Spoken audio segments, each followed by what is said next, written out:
Il n'est pas le candidat idéal. 2 jours après l'investiture du président de transition comme candidat à la présidentielle, les avis sont mitigés. C'est la période de canicule et en pleine rue de la capitale, la colère des clients de la Société nationale d'électricité gronde. Ils ne se souviennent plus de la dernière fois qu'ils ont eu le courant à la maison.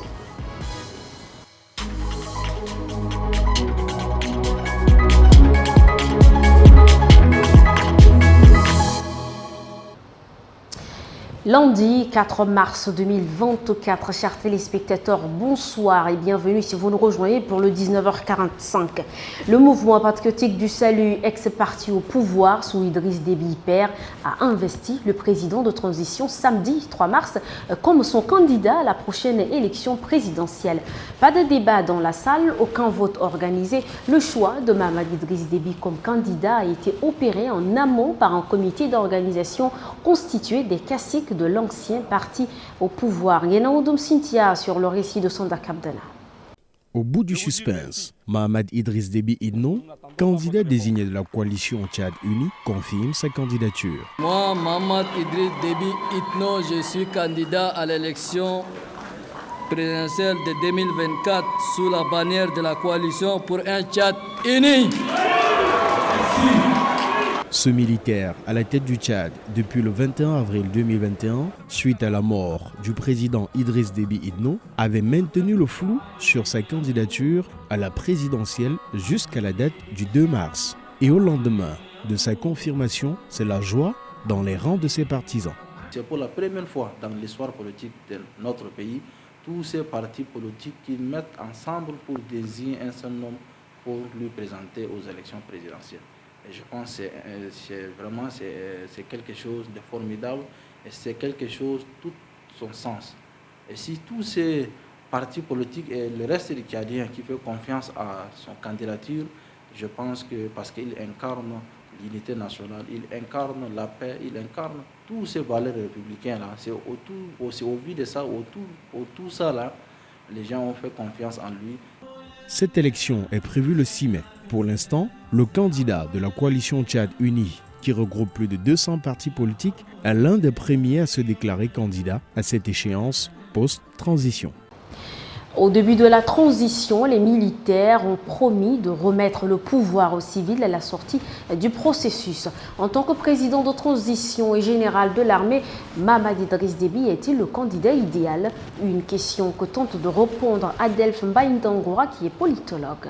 Lui, en tant que président de transition, et si ça dépendait que de moi, il aurait dû mettre les institutions en place, organiser des élections et aller, comme ce fut le cas en 2015 au Burkina Faso, ce fut le cas en Centrafrique et ce fut le cas au Ghana à l'époque. Donc, il aurait dû mieux sortir par la grande porte, organiser les élections et revenir, pourquoi pas, après deux mandats passés, devenu le politique qu'il peut. Là, il est un militaire, il a pris le casquette des politiques. Voilà. Et c'est son choix, mais ce n'est pas un choix judicieux pour moi. Autre chose, une retraite des ambassadeurs permanents et point focaux de la communauté des États sahélo-sahariens SENSAD se tient depuis ce matin dans un établissement hôtelier de N'Djamena. Plusieurs décisions importantes sont attendues à l'issue de cette rencontre de 2 jours pour redynamiser la communauté. Bécoutou Junior. Ils sont venus de 25 pays membres de la communauté des États sahélo-sahariens pour cette retraite dont l'objectif principal consiste à formuler des propositions et recommandations pour redynamiser l'institution communautaire à travers la tenue régulière des réunions statutaires de la SENSAD ainsi que la mise en œuvre efficiente du plan quinquennal et des partenariats. Nous osons croire que les travaux de ces assises nous permettront de trouver des solutions durables pour la relance de notre organisation commune. Excellences, Mesdames et Messieurs, qu'il me soit aussi permis de féliciter le secrétaire exécutif de la SENSAD et son staff pour la parfaite organisation des présentes assises et les excellentes dispositions prises pour la réussite des travaux. État d'esprit légitime, surtout quand on sait que la communauté fait face à de nombreux défis que souligne son secrétaire exécutif. Je pense singulièrement à la persistance des crises politico-sécuritaires qui continue à impacter la paix et la sécurité de la région en engendrant les crises humanitaires liées au déplacement forcé de population, les conflits intercommunautaires, les impacts du changement climatique, les inondations, le problème de la désertification et la dégradation des sols, l'érosion des côtes, l'insécurité alimentaire, etc. Au sortir de cette retraite, des stratégies et actions immédiates pour répondre aux défis sécuritaires, humanitaires et climatiques de la région seront adoptées, mais pas seulement. Et c'est l'heure de votre chronique quotidienne, l'actualité en bref, celle qui consiste en la compilation des informations phares de la journée. Je vous y amène.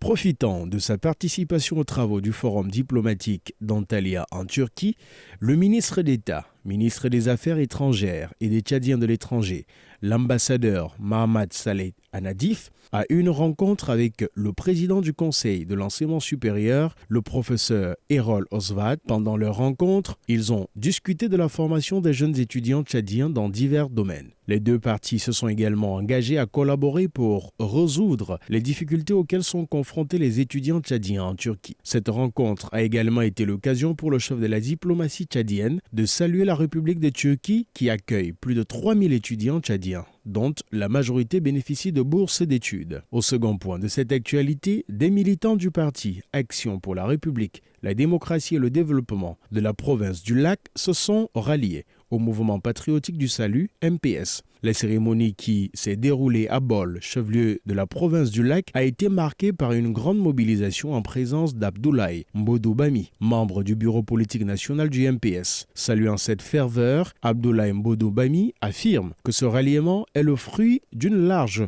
concertation à la base des militantes et militants. Avec cette nouvelle orientation politique, Abdoulaye Mbodou Bami et les autres ralliés s'engagent à défendre le programme politique de Mahamat Idriss Déby, candidat de la coalition Tchad Uni à la présidentielle. Abdoulaye Mbodou Bami informe qu'une caravane de sensibilisation et d'information sera initiée pour la paix et la cohabitation pacifique dans la province du Lac. Et pour boucler, en Centrafrique, l'un des leaders de l'opposition, Maître Crépin Mboli Goumba, a été arrêté dimanche 3 mars à l'aéroport de Bangui. Président du parti politique Patrie, il a été interpellé alors qu'il s'apprêtait à quitter le pays. Hier soir, il était toujours détenu dans les locaux de l'Office centrafricain de répression du banditisme. Dans le cadre de la Semaine nationale de la femme, lancée officiellement le 1er mars dernier, la ministre de la Femme et de l'Enfance, Amina Prissi Longo, et la secrétaire d'État aux Finances, Fatimé Adine Garfa, ont visité ce 4 mars la foire organisée par la Maison nationale de la femme. Elles sont venues encourager leurs sœurs qui exercent les activités génératrices de revenus.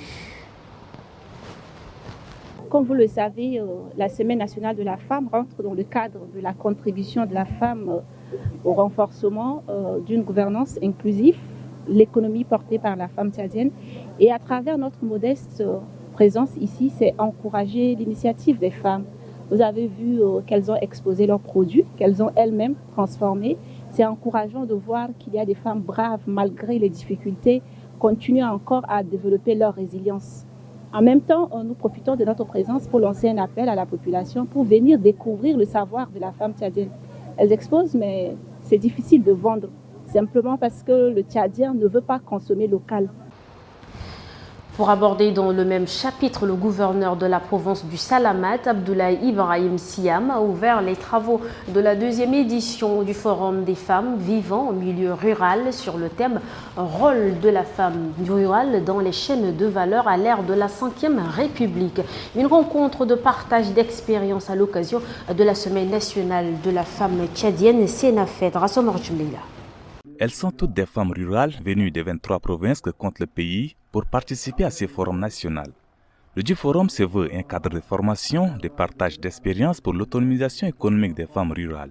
Pendant 3 jours, vous aurez à débattre des thèmes très riches et exaltants sur la gestion des activités de récolte et post-récolte et les bonnes pratiques d'hygiène, de transformation des produits locaux agricoles, la gestion des pesticides dans la production agricole, les droits des femmes et violences basées sur le genre.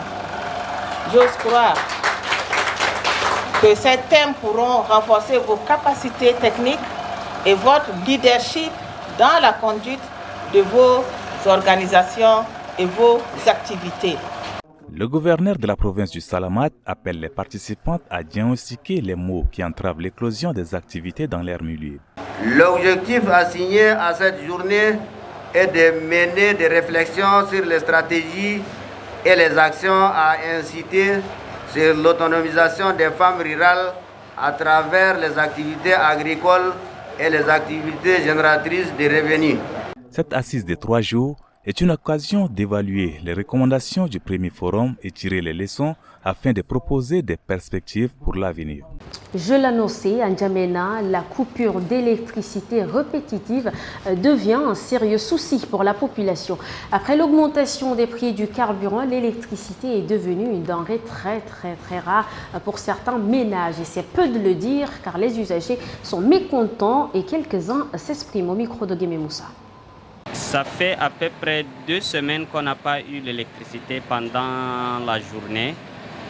Et pendant les nuits, on nous fait comprendre que parfois ça arrive à 1 heure, mais la coupure c'est à 5 heures. Et ça aussi c'est parfois 1 fois ou 2 fois par semaine. Presque 2 semaines que nous n'avons pas reçu l'électricité chez nous.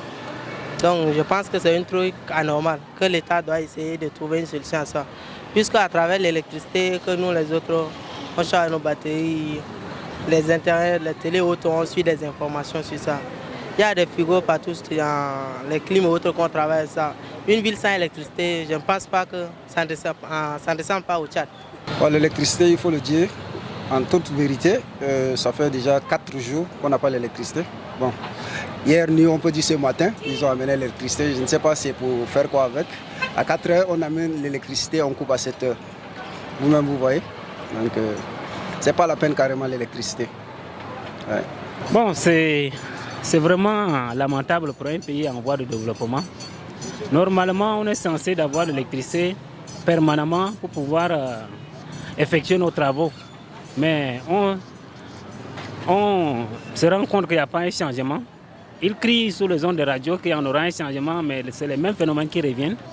Et des fois, tu es en train de faire tes travaux, supposons dans l'ordinateur, et que l'économie diminue, des fois, jusqu'à l'ordinateur éteint, tu es obligé de suspendre ton travail du fait qu'il n'y a pas l'énergie. Et c'est vraiment regrettable. On est dans un pays pétrolier et tout ce qui se passe, c'est lamentable, quoi. Donc il faut que les autorités essayent de voir ça. Donc, la première des choses, l'économie, si on veut que l'économie développe, c'est d'abord l'électricité. Sans électricité, il n'y aura pas d'économie. Des propos recueillis par Guémé Moussa et Bonaventure Ralembaye, c'est ici que prend fin cette édition. Merci à vous, chers téléspectateurs, de votre fidélité. Restez en compagnie des programmes de Tchad Info TV. Bonsoir.